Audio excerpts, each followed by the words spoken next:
नमस्कार मित्रांनो, मी ओंकार कोरे या ठिकाणी आपल्याला सांगणार आहे पिकाची जे नुकसान झालेलं आहे त्याची तक्रार कशा पद्धतीने करायची आहे ती मी आपणास सांगणार आहे। या ठिकाणी आपल्याला प्ले स्टोअरला यायचं आहे, क्रॉप इन्शुरन्स या ठिकाणी नाव टाईप करायचं आहे।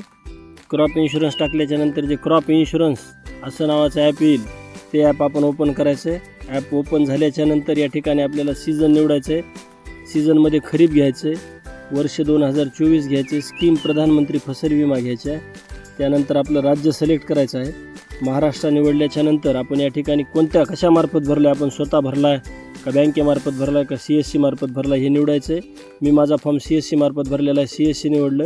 आपल्याकडे काय आहे, समजा पॉलिसी नंबर जर नसेल तर आपण खाल्ल्या ऑप्शनचा वापर करा। माझ्याकडे पॉलिसी नंबर असल्यामुळे मी या ठिकाणी पॉलिसी नंबर या ठिकाणी मी भरून घेतलेला आहे। त्यानंतर आपण या ठिकाणी आल्याच्यानंतर या पॉलिसी नंबरवर क्लिक करायचे। क्लिक केल्याच्यानंतर आपले सगळे डिटेल येतील। आता या ठिकाणी मला काय करायचं तर तूर पिकाचं आताच आपण द्यायचे नाही, आपल्याला सोयाबीन आणि कापूस पिकाची तक्रार द्यायची आहे। सोयाबीनवर आपण क्लिक केलं, या ठिकाणी काय झालेलं आहे तर ॲक्सेस रेनफॉल झालेला आहे। कालची तारीख घ्यायची, तारीख घेताना 72 तासाच्या आतली घ्यायची आहे। पीक तुमचं कसं आहे तर उभं असेल तर उभं घ्यायचं आहे। तर या ठिकाणी टक्केवारी घ्यायची आहे। टक्केवारी घेतल्याच्यानंतर आपल्याला छोटासा फॉर्म आहे, सोपा फॉर्म आहे। आपण या ठिकाणी फोटो घ्यायचा आहे। ज्या ठिकाणचं जास्त नुकसान झालेलं आहे त्याच ठिकाणचा फोटो तुम्ही घ्या।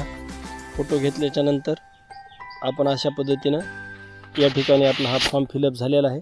हा डॉक्युमेंट ID येईल, याला सांभाळून ठेवा, स्क्रीनशॉट मारून ठेवा। धन्यवाद।